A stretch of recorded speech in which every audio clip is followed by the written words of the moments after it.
പിന്നെ എന്റെ സ്ലാബിൽ നിങ്ങളുടെ മകൻ എന്ന് പേര് ചെയ്തോ അന്ന് മുതൽ നിങ്ങൾ ഞങ്ങളുടെ നിരീക്ഷണത്തിലാണ്. തീന്മേശം മുതൽ കിടപ്പറ വരെ ഞങ്ങൾ നിരീക്ഷിക്കും. ഉത്തരവാദിത്വമാണ് ഞങ്ങളുടെ ഉത്തരവാദിത്വം. സംഗതിയൊക്കെ നേരം എങ്കിലും ഈ പേര് ഒന്ന് മാറ്റിക്കും. പറ്റില്ല. ഓടുന്ന പട്ടിക്ക് ഈ കാലത്ത് 5 മുള മുമ്പിൽ അറിയുന്നതാണ് ഇന്നത്തെ രീതി.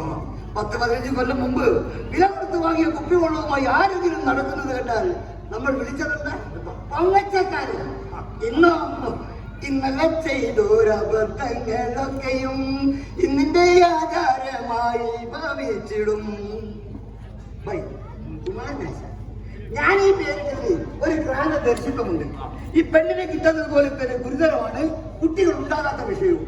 ബ്ലഡ് ബാങ്ക് പോലെ ഇനി നാളെ ബീജ ബാങ്കും വരില്ല എന്നൊരാൾക്കും പറയാൻ കഴിയില്ല. അക്കാര്യം ഇതുപോലെ നിരീക്ഷണത്തിനായി പലരും വന്നിരിക്കും. അമ്പരക്കരുത്. പിന്നെ ഒരു പ്രധാന കാര്യം പറയാൻ പറഞ്ഞു. നാളെ 10 മണിക്ക് പത്തനംതിട്ട വരെ ഒന്ന് പോകണം. മോനോട് 9:50 ഒരുങ്ങി നിൽക്കാൻ പറയാം. നിങ്ങൾക്ക് സ്റ്റേറ്റ് മാരേജ് ബ്യൂറോയുടെ അഭിവാദ്യം. എങ്ങനെ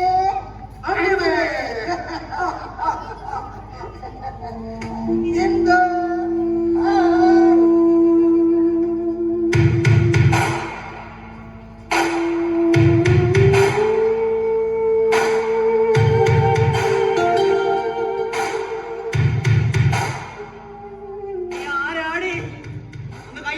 കണ്ണത്തടിക്കുന്ന മോളെ എടി എന്നെങ്കിലും ഏതെങ്കിലും കുറച്ച് നിന്റെ കയ്യെ പിടിക്കേണ്ടതാ.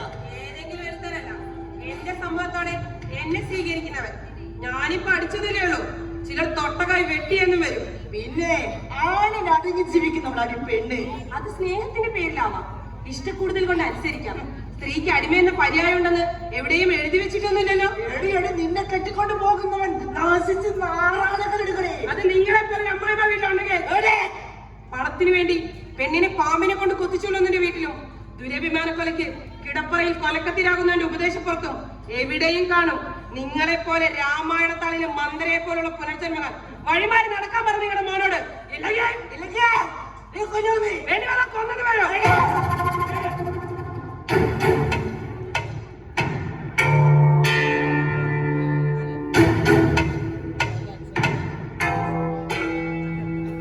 ഇവിടെ കൊണ്ടുപോയതാൽ ഞാൻ ചെയ്യിക്കില്ല.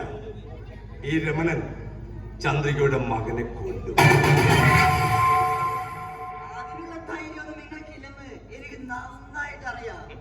ശരിയാ, 26 വർഷം മുമ്പ് കല്യാണ മണ്ഡപത്തിൽ കാത്തു നിന്നതാ ഞാൻ നിന്നെ.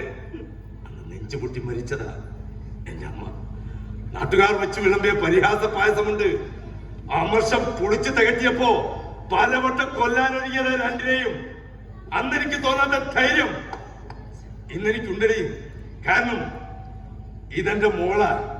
ഇവളുടെ അച്ഛ എന്നുള്ള ഒറ്റ വിളി മതി എനിക്ക് കൊല്ലാനും കൊലക്കത്തി താഴ്ത്താനും. മണക്കാത്ത ലഹരിയിൽ ഒഴുകി നടക്കുന്ന നിന്റെ മകനെ എന്റെ മകൻ സ്വീകരിച്ചില്ലെങ്കിൽ എന്താ ഇവന്റെ മുഖത്ത് ആസിഡ് ഒഴിക്കുകയെന്നോ വഴിയിൽ തടഞ്ഞിർത്തി കുത്തി കൊല്ലുമെന്നൊക്കെ അവനോടൊക്കെ പറഞ്ഞു എന്ന് ഞാൻ അറിഞ്ഞു. ആർക്ക് മോളെ എന്നാലേ പെട്ടതല്ല തന്നെ പുന്നാര പോലെ ഒന്ന് ഓർപ്പിക്കാറുണ്ട്. പിന്നെ ബാക്കിയുണ്ടാവില്ലൊന്നും നിന്റെ വീട്ടിൽ ഒറ്റ ജീവനം.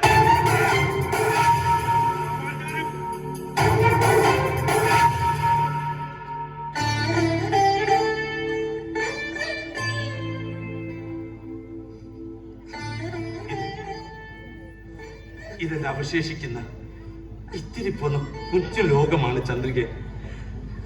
അത് തകർക്കരുത്. തകർത്താൽ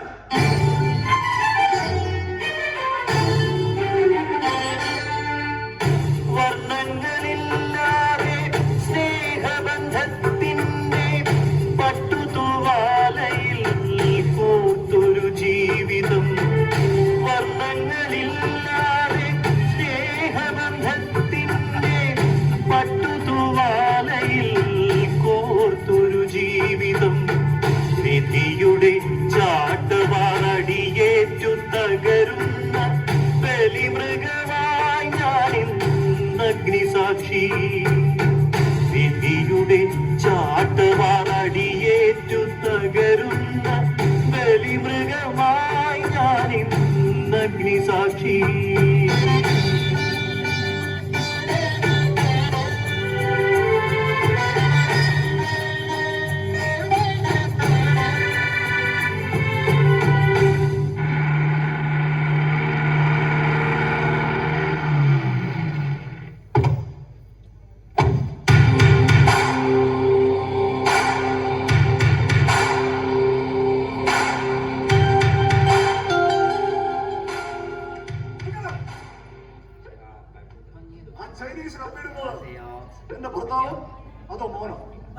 ഹോങ്കോങ് ഡിസ്നിലാൻഡ് ഗവർണറുമായി ചർച്ചയിലാണ്.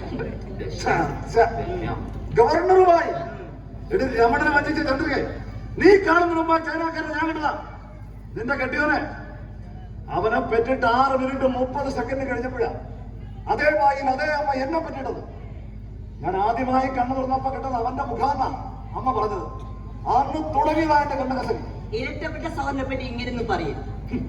ഇരട്ടപ്പെട്ട സഹോദരൻ എന്തേ? അപ്പുറത്തെ രമണന്റെ അമ്മയുടെ കരട്ട് കമലം കൊണ്ട് ചാടുവിട്ടതവൻ. പിന്നെ വന്നത് രമണൻ സ്നേഹിച്ച നിന്നെ കണ്ടുകൊണ്ട് പോകാനാ. അതുകൊണ്ടല്ലേ നാട്ടുകാർ മുഴുവനും അറിയുന്ന പേരും പെരുമയുമുള്ള ഹോങ്കോങ് വാസുദേവനായത്. അതിനിടയിൽ ഞങ്ങൾക്ക് ശേഷം തിരിച്ച 3 പെങ്ങന്മാരുടെ വിവാഹം കഴിപ്പിച്ചയച്ചു. അതിന്റെ കടവും തീർത്തൊന്ന് ശ്വാസം നേരെ വീണപ്പോ എനിക്ക് വയസ്സ് 45, ഇപ്പൊ 48. പ്രോവിഡന്റ് ഫണ്ടിൽ നിന്ന് കടമെടുത്ത് കല്യാണ ബ്രോക്കർമാർക്ക് കൊടുത്തത് മിച്ചം. മൂത്തുപോയ വെണ്ടയും പ്രായം തെറ്റിയ പുരുഷനും രണ്ടും ഒരുപോലെ തന്നെ. ഒന്ന് കരയ്ക്ക് പുറത്ത്, മറ്റൊന്ന് കുടമുറിക്ക് പുറത്ത്. എന്നെ പോലെ. എന്നാലും വല്ലാത്തൊരു യോഗയെ. അപ്പൊ ഇനി ഇതിന് കല്യാണമൊന്നും ആയില്ല അല്ലേ? ഇനി എന്റെ കല്യാണം നടക്കണമെങ്കിൽ എനിക്കൊരാളെ കൊല്ലണം. ഒരാളെ കൊന്നാ നിന്റെ കല്യാണം നടക്കുമെങ്കിൽ കൊല്ലണം. അടെ ആരെയാ? എനിക്ക് 6 മിനിറ്റ് 30 സെക്കൻഡ് മൂത്തവനെ, നിന്റെ കെട്ടിയോനെ. എന്നിട്ട് ഞാൻ നിന്നെ കെട്ടാം. എനിക്ക് ഒരാ പെണ്ണ് കിട്ടുന്നു. പിന്നെ എനിക്ക് നാളെ ഓഫ് ആയതുകൊണ്ട് ഞാൻ എന്റെ ചങ്ങാതിയുടെ വീട്ടിൽ കാണും. അവരോട് പതുപോലെ പുറത്തിറങ്ങേണ്ടതാണ്. ചിലപ്പോ ഞാൻ കൈവച്ചു പോകും.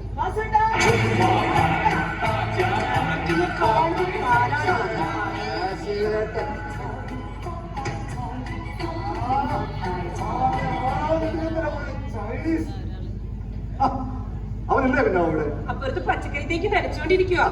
ഇവന്റെ ഓരോ വിഡിത്തങ്ങളെ 10 രൂപയ്ക്ക് വാങ്ങേണ്ടുന്ന പച്ചക്കറിക്ക് 16 ഗുണം കൊള്ളാം. ചില വിഡിത്തങ്ങളൊക്കെ ഒരു രസം പോലീസുകാരാ. ആഹാ, നമ്മൾ നട്ടു നനച്ചു വളർത്തിയ ചെടിയിൽ ഒരു പൂവിടരുന്നതും അടുക്കളത്തോട്ടത്തിൽ പച്ചക്കറി തൈ പൂത്ത് കായ്ക്കുന്നതും കാണാനും കഴിക്കാനും ഒരു സുഖ പോലീസുകാരാ. ആണോ? ആണ്. ലാഭം നോക്കി ജീവിച്ച ഒരാളെ പെങ്ങന്മാരെ കെട്ടിച്ചു വിടാൻ ഓടി നടന്ന് സ്വന്തം ജീവിതം പോലും മറന്നവൻ ഇപ്പോഴെന്താ ലാഭക്കണക്ക് പറിച്ചില്. എന്നിട്ടിപ്പോ പെണ്ണും നോക്കി ഓടിച്ചാടി നടപ്പാ. സന്യസിക്കാൻ പോകാൻ പ്രായമായി. എന്നിട്ടും അല്ല, പെരിന്തൽമണ്ണയിൽ പെണ്ണ് കാണാൻ പോയിട്ട് എന്തായി? ഒത്തോ? നീ പുറത്താരോടും പറയുന്നത് ഞാൻ പറയാം. കാരണം ഞാൻ ഇവിടുത്തെ എന്റെ അച്ഛന്റെ കരയിൽ കൊത്തി വെച്ച് കൂട്ടുകാരനെ ഞാൻ ആരോടും പറയില്ല. ആ തല്ലിപ്പൊളി ബ്രോക്കർ മന്മഥപിള്ള കൊണ്ടുപോകും. ഒന്ന് കെട്ടിയതാ. അതിനൊരു കുട്ടിയുണ്ട്. അതൊരു വിവാഹ സമ്മാനമായി ഞാൻ ഉറപ്പിച്ചു.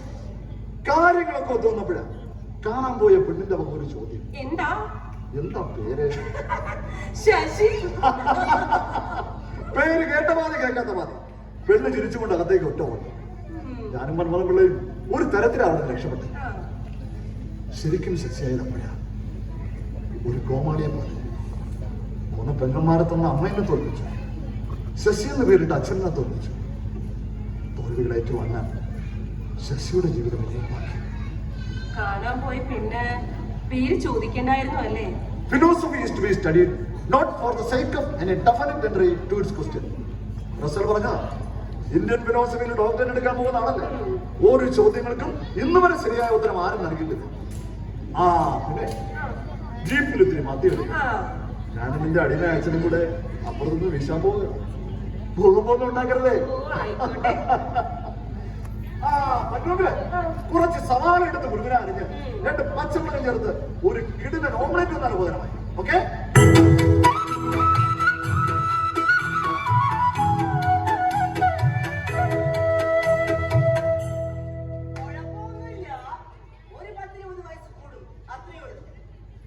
അച്ഛന്റെ തളത്തിൽ തറവാട്ടിൽ ഇത് പതിവാ.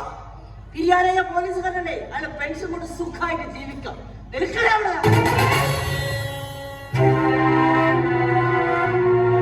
എന്റെ മകന്റെ മുഖത്തടിച്ചവളെ എന്തിയെ ഉത്തരപുരയിൽ അങ്ങനെ പോയാലെങ്ങനെയാ? കുറെ ദിവസമായി ഞാൻ കാണുന്നു ആ കിളവന്റെ കൂടെയുള്ള കൊഞ്ചനും പഴയലും അതിന് തന്റെ രമണന്റെ ഒത്താശയും. ഇനി എന്റെ വഴി മുടക്കി നിന്ന അശീലം മണക്കുന്ന വാക്കുകൾ ഉരിയാടിയാൽ സത്യമായിട്ട് ഞാൻ തല്ലും. ഇടയ്ക്കിടയ്ക്ക് ഓരോരുത്തരുടെ മോന്തക്കിട്ട് കീച്ചുന്ന ആവർത്തന വിരസതയുള്ള കഥാപാത്രം അവൻ എനിക്ക് താല്പര്യമില്ലാത്തോണ്ടോ? യൂണിവേഴ്സിറ്റി ക്യാമ്പസിൽ ഫെമിനിസ്റ്റെ കുറിച്ച് വാത്തോരാതെ സംസാരിക്കുന്നവളാ ഞാൻ. പക്ഷേ സ്ത്രീ പീഡനങ്ങളുടെ ഈ പെരുമഴക്കാലത്തും നിങ്ങളെ പോലത്തെ സ്ത്രീ ഇവിടെ ജീവിച്ചിരിക്കുന്നു എന്നൊരു ദുഃഖ സത്യം.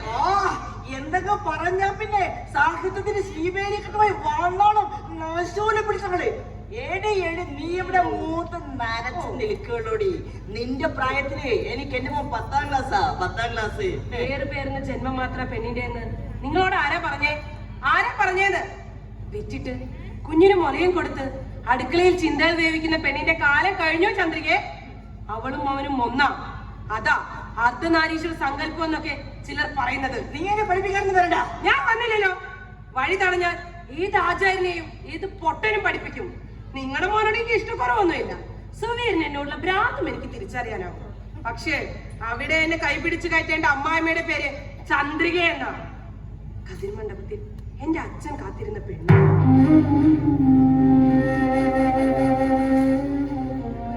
പ്രണയത്തെക്കാൾ പണത്തെ മോഹിച്ചവൻ.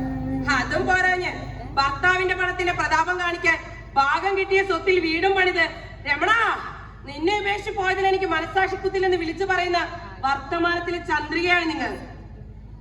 വിളിക്കാൻ മനസ്സിലാത്തത് കൊണ്ടാണ് നിങ്ങളുടെ മകന്റെ മോഹത്തിന് ഞാൻ എതിര് നിൽക്കുന്നത്. 30ാമത്തെ വയസ്സിൽ ഭാര്യ മരിച്ചിട്ടും മറ്റൊരുത്തിയുടെ കൈപ്പിടിക്കാതെ എന്നെ പോറ്റി വളർത്തിയ രമണന്റെ മകളാ ചന്ദ്രയെ ഞാൻ. അത് മറക്കണ്ട.